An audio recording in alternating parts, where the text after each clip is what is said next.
Maggie from McDonald's House of Hens. Thanks for checking out my channel, and this is my story.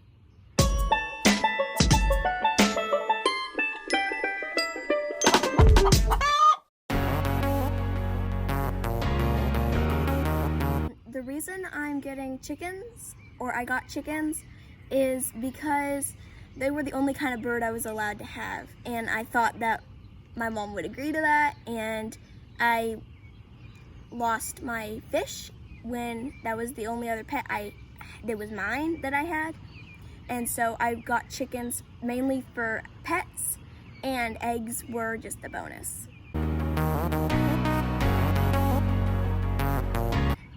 My friends have chickens, and so I saw them there. My best friend in El Dorado actually has a giant flock, and I kept asking her questions about chickens, and she won ribbons at the fair for best egg layer and all sorts of things like that. And so that's where I got to know that you could get chickens as pets. For me to earn the money to get chickens, I had to buy them myself. And so I set up a stand in my front yard, and I bought a package of cookie dough, and I also bought Kool-Aid packets, and I sold cookies and Kool-Aid, and no one else seemed to think I was going to earn that much money, but over spring break I earned over $100, and that was surprising and not normal for us who earn $6 a month. So I set up a stand and I earned $100 in 1 week.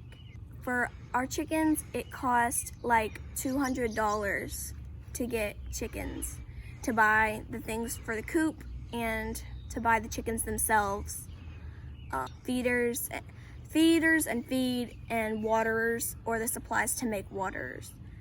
And then we had to buy wood chips and heat bulbs and all sorts of other little things for our chicks.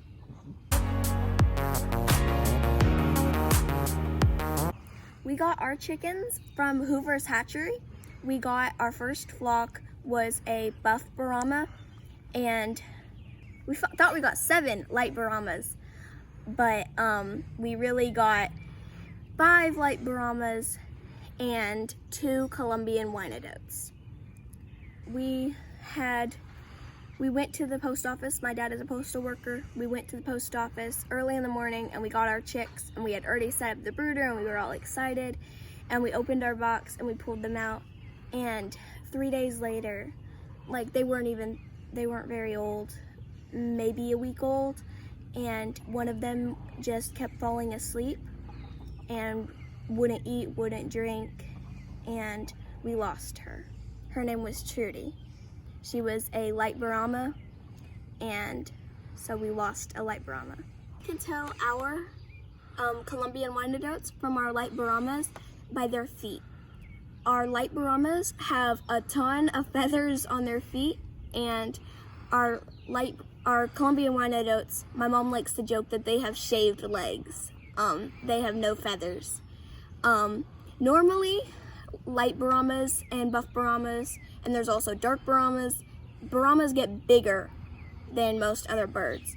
In our case, our buff Brahma is bigger, and our second biggest is our Colombian Wyandotte Pepper. She is huge. All of our breeds are good with kids, and they are quiet birds, mainly.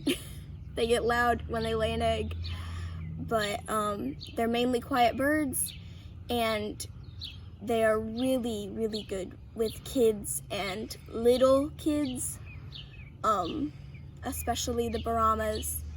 None of them peck, and we held them a lot when they were babies, so we can guarantee they don't peck. The only one of our chickens that might peck you is if you tried to pick her up while she's laying in the egg box, and that's Pepper. You don't want to mess with Pepper in the egg box.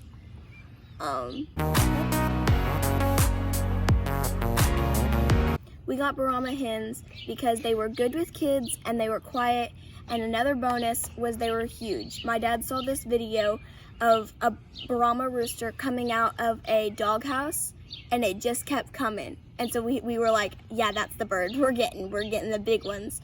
If we're gonna buy them, we're just gonna go big.